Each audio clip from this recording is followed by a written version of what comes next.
যে নাগরিক পার্টি আপনারাই চালাচ্ছেন, তা আপনার সরকার থেকে কেন করবেন? যে নূর নাকি তাদের দলে যোগদান করবে, নতুন দলে। এবং তারা এরকম মিডিয়াতে এসে বলছে যে নূর তাদের দলে যোগদান করতে চেয়েছে।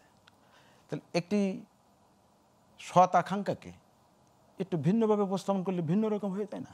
আমরা একটা বৈঠক করছিলাম, মাহফুজ, নাহিদ, আসিফ সহ কয়েকজনের সাথে। ওরা 5 জন ছিল, আমরা 5 জন ছিলাম, 2 পার্টি। তখন ওরা পার্টি হয়নি, আমরা পার্টি, ওরা পার্টি হয়নি, ওরা ছাত্র।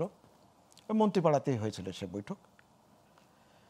সে বৈঠকে আমাদের একটা প্রস্তাব ছিল, সেটা হচ্ছে যে বাংলাদেশে যে তরুণ প্রজন্মের যে জাগরণ ঘটেছে এবং বাংলাদেশের মানুষের একটা দীর্ঘদিনের একটা প্রত্যাশাও বটে যে প্রচলিত রাজনৈতিক ব্যবস্থার বাইরে একটি নতুন শক্তির আত্মপ্রকাশ ঘটুক।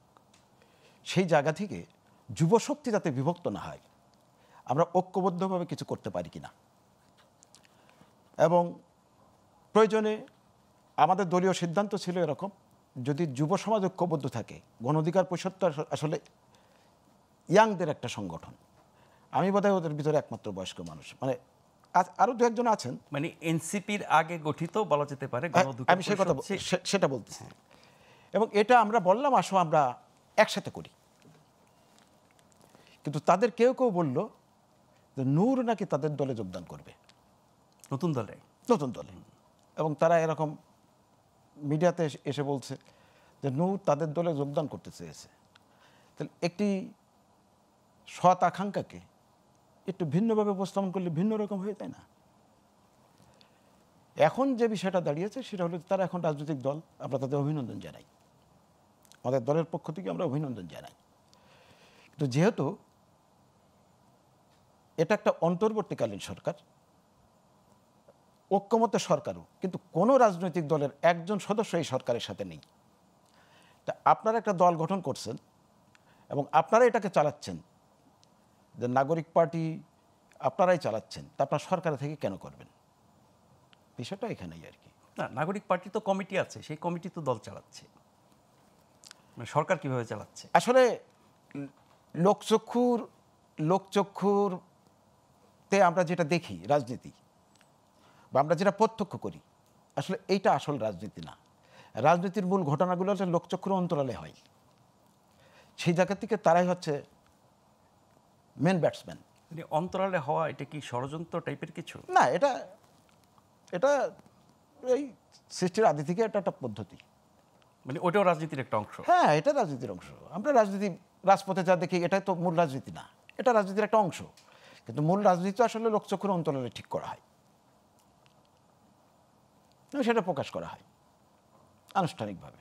এখন আপনাদের দলের যে অবস্থান আজকে জানলাম, অন্যান্য দল যারা অভ্যুত্থানকারী শক্তির অংশ ছিল, এখনও এই সরকারের সমর্থন করে, প্রকাশ্যে বিরোধিতা না, সমালোচনা করে, সেসব দলের সাথে আপনাদের এই অবস্থান নিয়ে কি কোনো আলাপ আলোচনা হয়েছে? আমাদের যে দাবিগুলো আপনারা জানিয়েছেন, এটা অন্যান্য দলও চায় কিনা? অন্যান্য দলও চাই, কিন্তু আমরাই প্রথম প্রকাশ করছি।